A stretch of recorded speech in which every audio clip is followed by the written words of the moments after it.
Jelang laga melawan Bahrain, Martin Paes mengutarakan mimpinya bermain untuk timnas Indonesia di Piala Dunia 2026. Sang kiper berusia 26 tahun telah menjadi bagian dari timnas Indonesia sejak bulan lalu dan tampil apik dalam 2 laga pertamanya, membantu skuad Garuda meraih 2 poin melawan Arab Saudi dan Australia. Namun, kondisi Paes dirisaukan jelang laga kontra Bahrain pada Kamis, 10 Oktober 2024, esok karena cedera pergelangan tangan. Meski tidak terlalu parah, cedera ini cukup membuatnya absen dalam 2 laga terakhir FC Dallas. Paes berbicara tentang mimpinya bermain di Piala Dunia 2026 yang akan diselenggarakan di Amerika Serikat, negara tempat ia berkarir bersama FC Dallas. "Saya pikir ini adalah mimpi yang indah. Kami harus memiliki tujuan besar, untuk meraih bintang," kata Paes. "Bagi saya, Piala Dunia 2026 di AS akan menjadi lebih istimewa setelah melihat bagaimana liga dan popularitas sepak bola berkembang di negeri ini." Paes yakin bahwa peluang tim asuhan Shin Tae-yong untuk tampil di Piala Dunia sangat besar, terutama karena skuadnya berisikan banyak pemain muda. Dengan tambahan jatah perwakilan Asia di Piala Dunia 2026 dari semula 4,5 menjadi 8,5, peluang semakin terbuka lebar. Paes juga bercerita tentang pengalamannya bermain di hadapan lebih dari 70.000 penonton di Stadion Utama Gelora Bung Karno, GBK, saat melawan Australia pada 10 September 2024 lalu. 5 penyelamatan yang dilakukannya membuat Paes dinobatkan sebagai Man of the Match, dan ia merasa energi yang diberikan supporter sangat membantu performanya. "Sungguh luar biasa, apalagi pada pertandingan kedua di Jakarta yang dihadiri 80.000 supporter. Mereka memberikan begitu banyak energi sehingga tidak sulit untuk memberikan segalanya," itu tutupnya.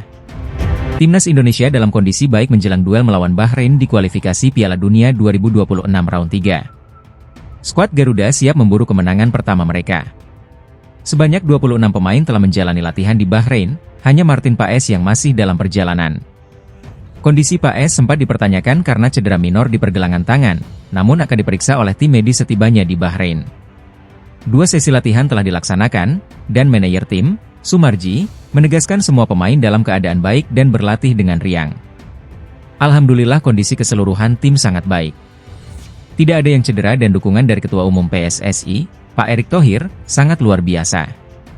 Harapannya tanggal 10 melawan Bahrain, tim bisa tampil all out dan membawa pulang poin," ujar Sumarji.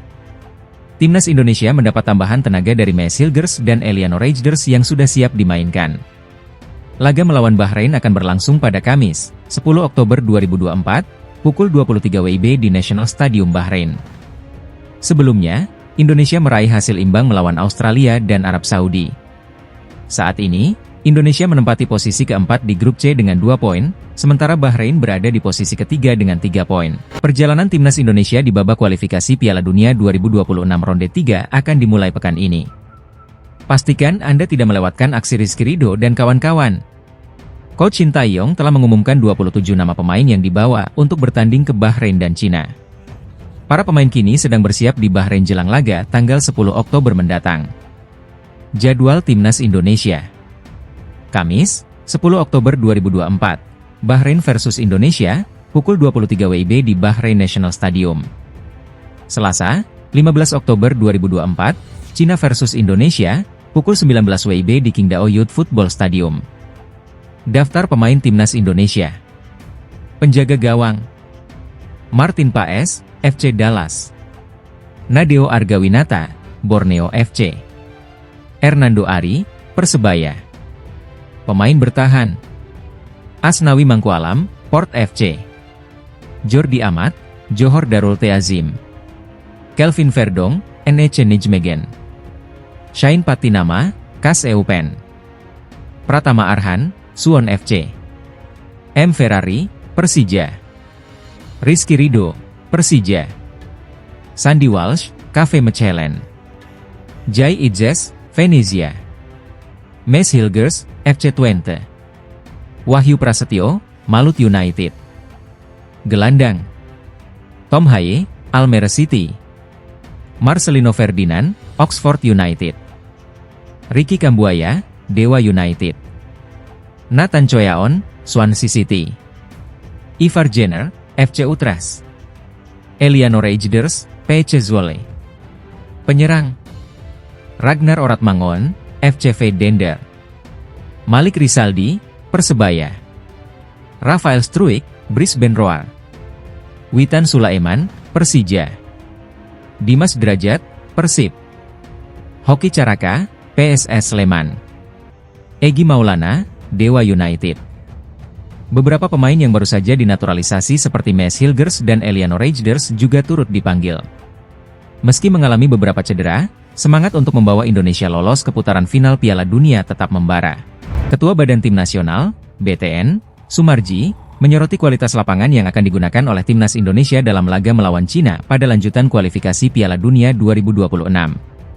Laga ini dijadwalkan berlangsung di Qingdao Youth Football Stadium, Cina, pada 15 Oktober 2024. Stadion yang terletak di Qingdao ini dianggap memiliki kualitas lapangan yang kurang memadai. Menurut laporan yang diterima PSSI, kondisi rumput di stadion tersebut masih belum dalam keadaan optimal. Kami sudah mengirimkan tim ke sana, dan dari hasil laporan, kondisi rumput masih kurang bagus. Semoga pihak Cina dapat memperbaiki kondisi lapangan sebelum pertandingan, ujar Sumarji pada konferensi pers di Jakarta. Kendati menghadapi tantangan ini, Sumarji menegaskan bahwa Timnas Indonesia siap bertanding dimanapun. Skuad Garuda juga diharapkan bisa meraih hasil maksimal, terutama karena Cina sedang dalam tren negatif usai 2 pertandingan tanpa kemenangan. Laga melawan Cina ini menjadi bagian dari upaya Timnas Indonesia untuk meraih tiket menuju Piala Dunia 2026. Kita nantikan perjuangan skuad asuhan Shin Tae-yong di Qingdao Youth Football Stadium. Meskipun menghadapi tantangan lapangan, kita semua berharap Timnas Indonesia mampu memberikan yang terbaik dalam laga penting ini.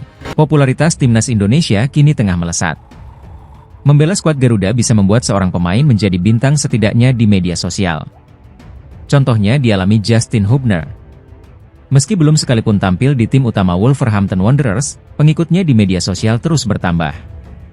Hingga kini, Hubner sudah memiliki 2,7 juta follower. Padahal, sebelum menjadi WNI, dia hanya memiliki sekitar 5.000 follower. Hubner pun berkelakar, ada banyak pemain di Wolves yang tertarik membela Timnas Indonesia karena fenomena tersebut. Dalam hal media sosial, semuanya bertumbuh begitu pesat. Ini berkaitan dengan tawaran dari brand. Ada begitu banyak hal yang datang.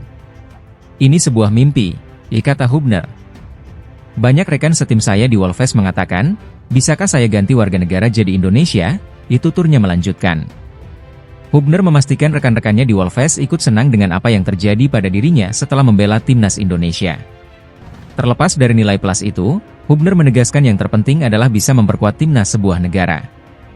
Rekan setim mendukung saya dan bahagia untuk saya juga.